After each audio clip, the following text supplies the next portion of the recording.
दिल्ली से आई है, डोली में बैठ के जान ही नहीं है जो ऐसे भरत मिलाप हो रहा है।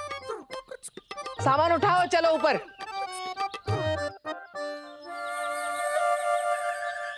रुको, ये अटैची कौन उठाएगा? वो बरगद वाली चुड़ैल? अटैची उठाओ, लेके चल अंदर। छूट क्या मिल गई, हवा में उड़ने लगी पुर पुर पुर। 2 दिन की नहीं गई थी ना मैं। चलो अंदर।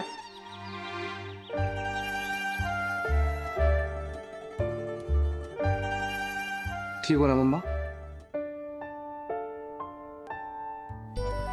हम सब कितना घबरा गए थे, लेकिन थैंक गॉड कल से काफी बेटर लग रही है तू। रोहन, सूप ले आओ मामा के लिए। तू रुक बेटा, मैं लाती हूँ। आप ऑफिस नहीं गए? विशाखा, जब तक तुम पूरी तरह से ठीक नहीं हो जाती मैं कहीं नहीं जाऊंगा।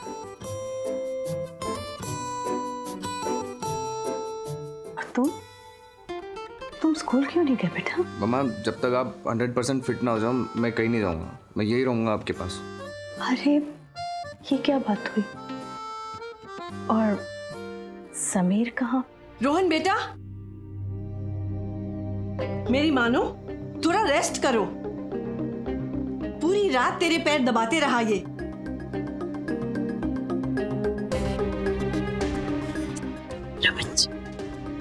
विशाखा बेटा, तुझे दवाओं ने नहीं, रोहन की दुआओं ने ठीक किया है। भगवान सबको ऐसी औलाद दे।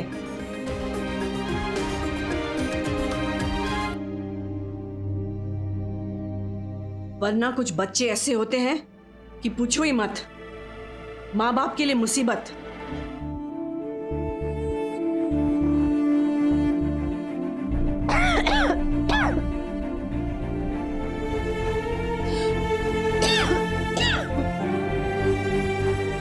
रोहन बेटा, अपनी मामा की खूब सेवा करो और इसे जल्द से जल्द ठीक कर दो।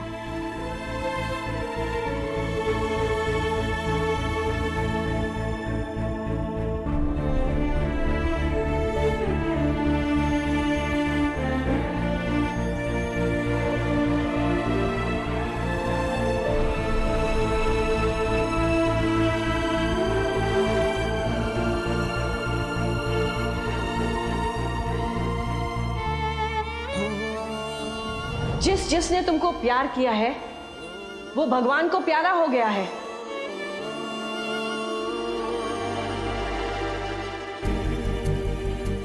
क्या हुआ मम्मा? कुछ नहीं।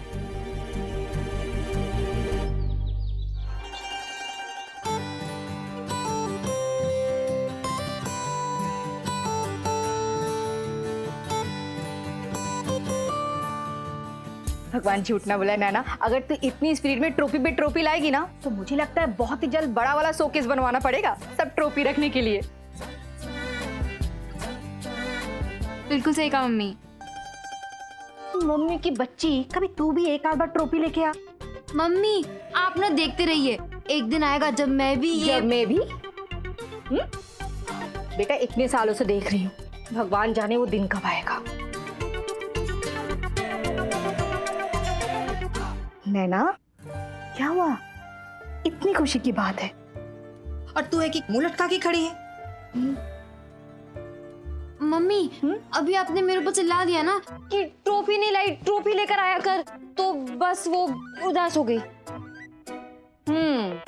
तो ये बात है, ठीक है तो अभी खुश कर देती हूँ तेरी बहन को। नैना, ये जो तेरी चाची है ना, आज तेरे पसंद का खाना बनाएगी, बरदोली की खिचड़ी और खांडवी। क्या मम्मी, कभी तो बोल दिया करो ना कि बाहर चलकर खाना खा लेंगे। अच्छा कोई बात नहीं बेटा, अगर इतना ही बाहर जाके खाने का शौक है ना तो जब मैं खाना बना के लाऊंगी तो छज्जे पे जाके खा लेना। पागल लड़की।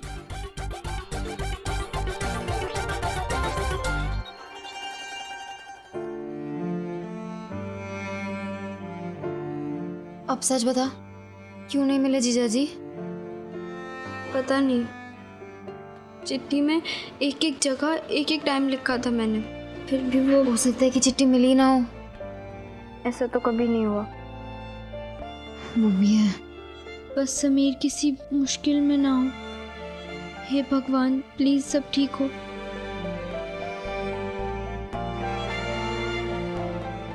मुझे समीर को फोन करना है, चल। हाँ हेलो। हाँ हेलो अमृता। हाय नैना। तुम्हें पता है समीर कैसा है? वो ठीक तो है ना? ना तो उसने मुझे फोन किया, ना ही मेरी चिट्ठी का जवाब दिया। जवाब तो तब देगा ना जब उसे लेटर मिलेगा। मतलब? एक्चुअली हम लोग वैकेशंस के लिए बाहर गए हुए थे और पीछे से घर लॉक था, तो उसे तुम्हारा लेटर मिला ही नहीं। तुम 1 मिनट रुकना, मैं अभी बुलाती हूँ। समीर क्या कह रही है? अब वो कह रही है कि वो लोग घर पे ही नहीं थे, इसलिए समीर को चिट्ठी मिली ही नहीं। देखा, तू ऐसे ही परेशान हो रही थी।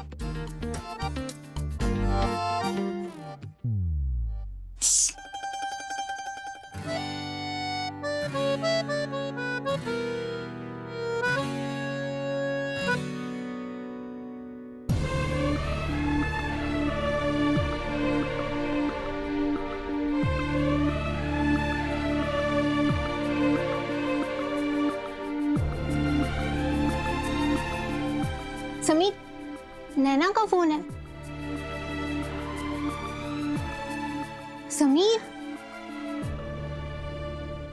समीर, नैना, लगता है समीर घर पे नहीं है। वो मिलेगा तो मैं उससे बोल दूंगी कि तुम्हें फोन करे। ठीक है, बाय।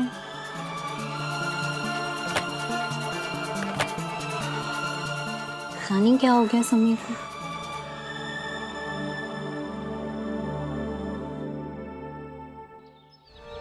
तू ऐसी 50 चीजें सोच रही थी। जीजा जी क्यों मिलने नहीं आए, क्या हुआ होगा, किस हालत में होंगे। अब पता चल गया ना, अब स्माइल कर। यार मिल नहीं पाए, कम से कम फोन पर ही बात हो जाती तो अच्छा होता ना। हाँ, और अगर जीजा जी यहाँ अहमदाबाद में होते तो और अच्छा होता। तुझे अपने बाइक पर बिठाकर घुमाते तो और भी अच्छा होता। अगर तुम दोनों साथ में फिल्म ही देखने जाते तो और भी अच्छा होता। और अगर तुम दोनों, हम दोनों तुझे एक एक थप्पड़ लगाते तो और भी अच्छा होता, है ना? तो ऐसी हंसती रहा करना। पता नहीं कितने दिन और रहना पड़ेगा उसे देखे बिना। लॉन्ग डिस्टेंस रिलेशनशिप से सिर्फ मैं और समीर ही परेशान नहीं हो रहे थे, अर्जुन भैया और शेफाली की कहानी में भी ब्रेक लग गया था इस लॉन्ग डिस्टेंस की वजह से। कॉलेज के हॉलीडेज के बाद शेफाली उस दिन राजकोट से अहमदाबाद लौटी थी। उफ, बेचैनी ने अर्जुन भैया की ऐसी हालत कर दी थी कि उनका दिल बिल्कुल वैसे ही उछल रहा था जैसे विकेट उड़ने पर स्टंप्स की गिल्लियां उड़ती हैं।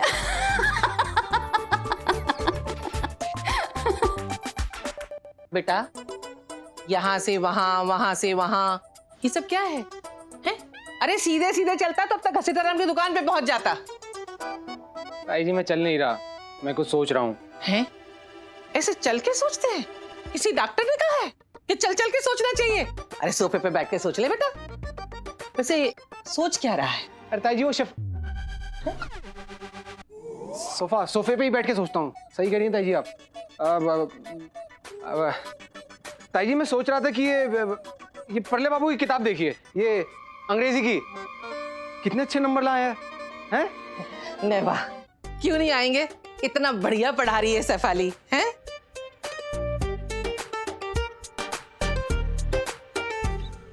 क्या हुआ अर्जुन?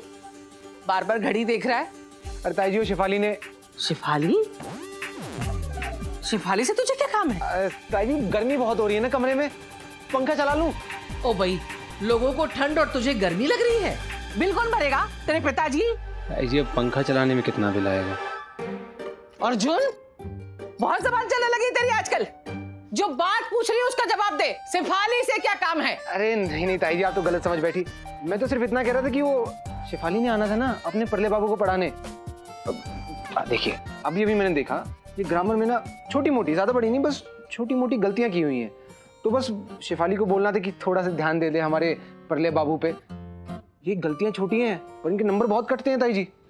हाँ तो क्या है ना, आ जाएगी तो समझा दूंगा उसको कि कहाँ गलती है। आ जाएगी कहीं काम में फंस गई होगी ना। क्या है ना कि शेफाली अपनी नानी के घर राजकोट गई थी, अब वापस आ गई है तो अच्छे से पढ़ाएगी। ओ भाई तेरी बातों में ध्यान भटक गया मेरा। अरे दूध चढ़ा कर आई थी गैस पे, फैल गया होगा अब तक तो। मैं काम ना करूं तो इस घर में कुछ भी ठीक से कहाँ रह होता ही गई नहीं है। ये?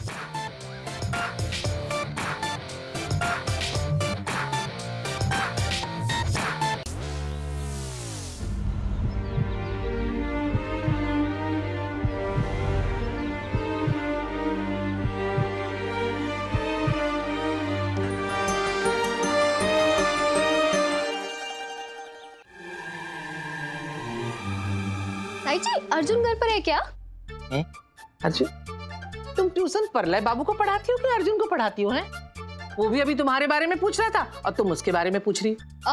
ताई जी वो क्या है ना, छुट्टी से वापस आके मैंने पढ़ले की मैथ्स की कॉपी देखी। पढ़ले ने मैथ्स में बहुत सारी गलतियां की है, बस वही बताने आई थी अर्जुन को। मैं तो पढ़ाती हूँ उसे, सोचा अर्जुन भी उस पर ध्यान देगा तो कितना अच्छा होगा। ओ भाई वो भी बिल्कुल ऐसे ही बोल रहा था। तुम दोनों परले बाबू का कितना ख्याल रख रहे हो। लेकिन अर्जुन तो अभी मार्केट चला गया है। हाय अर्जुन, कैसे हो? मैं वो कह रही थी कि तुम अर्जुन को क्या हुआ?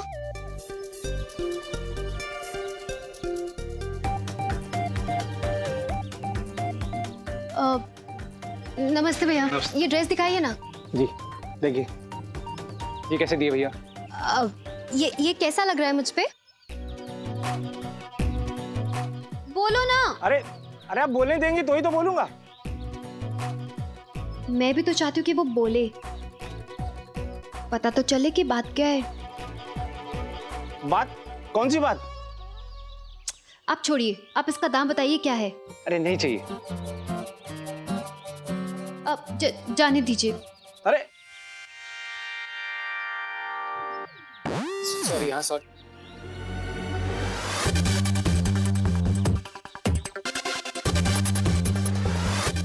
देख कर नहीं चल सकते क्या? हैं? आंखें हैं कि कंचे डले हैं? Sorry sorry. अर्जुन क्या हुआ, तुम इतना गुस्से क्यों हो रहे हो? इससे पूछो ना, किसने मुझे धक्का मारा है। वैसे भी तुम्हारा तो खास है ना ये। खास? हाँ ये मेरा बहुत खास है। तुम अर्जुन से मिले? Arjun Agarwal, the great cricketer.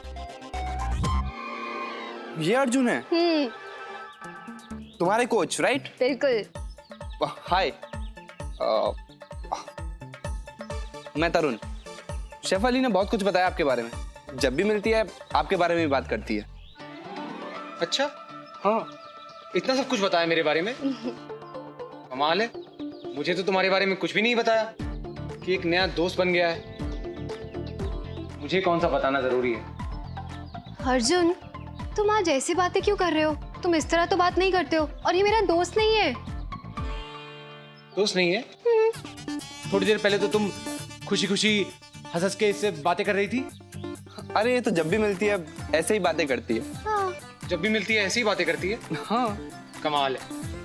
और तुम कह रही हो कि ये तुम्हारा दोस्त नहीं है? हाँ क्योंकि मेरा दोस्त नहीं, मेरा कजन है। जोधपुर में रहता है और मुझसे मिलने आता रहता है। कजिन? हाँ। एक सेकेंड। तुम्हें क्या लगा ये कौन है? मुझे क्या लगेगा? कजन ही लगा। कैसे हो भाई? बढ़िया हो ना? और कैसा है जोधपुर? हाँ अच्छा मिलते हैं, ठीक है? लेके आना अभी, घर पे लेके आओ। कजन ही है। कजन ही है। वो ऐसा ही है। तुम ये पकड़ो ना। ये प्यार चीज ही ऐसी होती है जो इंसान का पूरा कैरेक्टर ही बदल देती है। समीर बदल गया, मैं बदल गई, तो फिर अर्जुन भैया कैसे बचे रहते? उस दिन बीच सड़क पे अर्जुन भैया ने जो किया, उसके बाद मुझे यकीन है वो अपना सामना खुद आईने के सामने भी नहीं कर पाए होंगे। और मुझे लगा वो लड़का उसका बॉयफ्रेंड होगा, और वो कैसे हो सकता है जबकि उसका बॉयफ्रेंड तो मैं।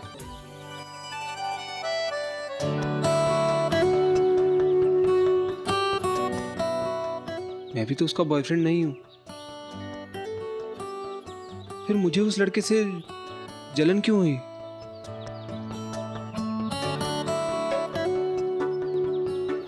कहीं मैं शेफाली से प्यार तो नहीं करने लगा हूं?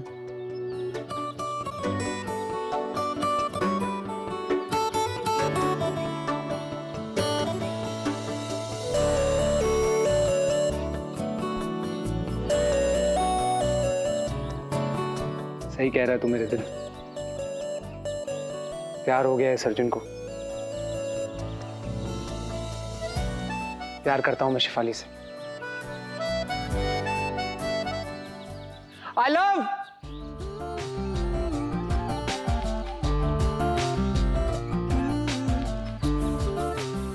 आई love Shefali. I love Shefali. I love Shefali.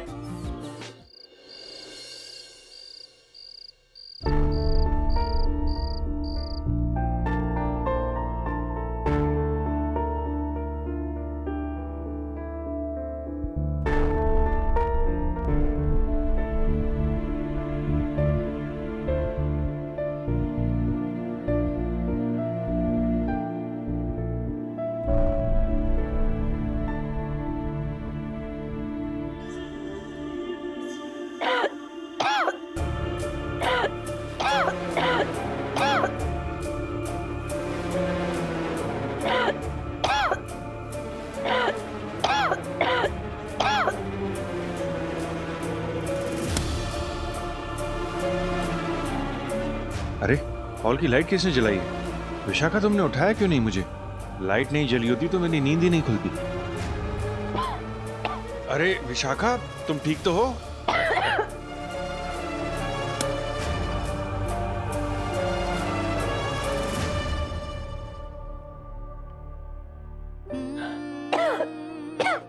एक मिनट, मैं तुम्हें पानी देता हूं।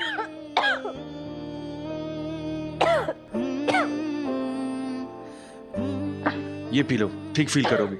आराम से, आराम से, आराम से। मौसम बदलते बदलते साल भी बदल गया था और इसी के साथ माँ के साथ जो मेरा रिश्ता मजबूत हुआ था वो फिर से बदल रहा था। मैं लाइट्स ऑन करके समझ रहा था कि मैं मेरे अपनों की लाइफ में रोशनी ला रहा हूं, पर मैं किसे बेवकूफ बना रहा था। मैं जो कर रहा था उससे बस मेरे सबसे ज्यादा अपनों को दर्द मिलने वाला था, मेरी माँ और मेरी नैना।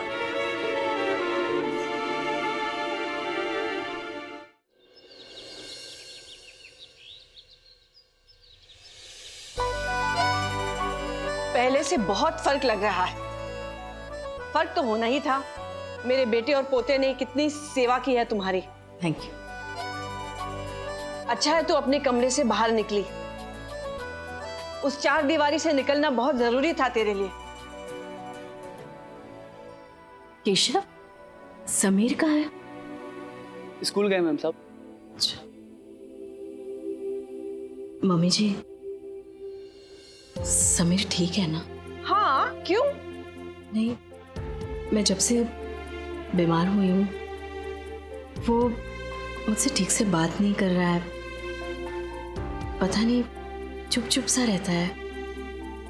अरे दोस्तों से फुर्सत मिले तो घर वालों की याद आए ना।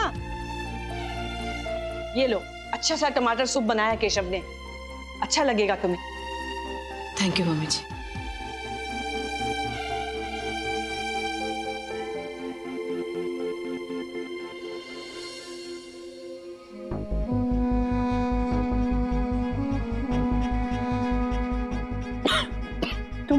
तुम स्कूल से आज जल्दी आ गए? बेटा,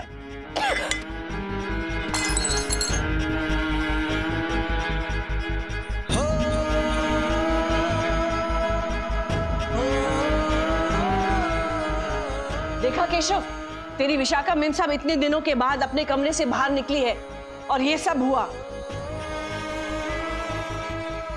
लगता है किसी की नजर लगी है मेरी विशाखा को।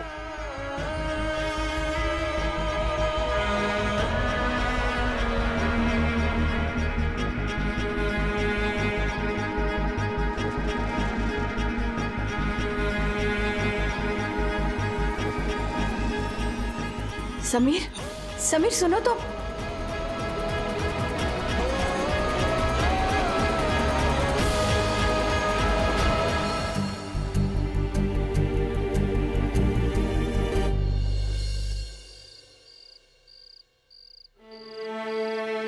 मेरे नाना जी कहते थे कि जिंदगी में अगर कुछ बुरा ना हो तो अच्छे का मजा नहीं आता, इसीलिए तो मिर्च लगने के बाद खाई हुई मिठाई ज्यादा मीठी लगती है। नहीं तो हमें आदत हो जाती है स्वाद की और हम उसका मजा लेना छोड़ देते हैं। एक तरफ मैं ये सोचकर दुखी था कि मैं नैना से कभी नहीं मिल पाऊंगा, दूसरी तरफ वो मुझसे मिलने की उम्मीद में खुश थी। दोनों का प्यार एक सा था, बस प्यार का स्वाद अलग अलग।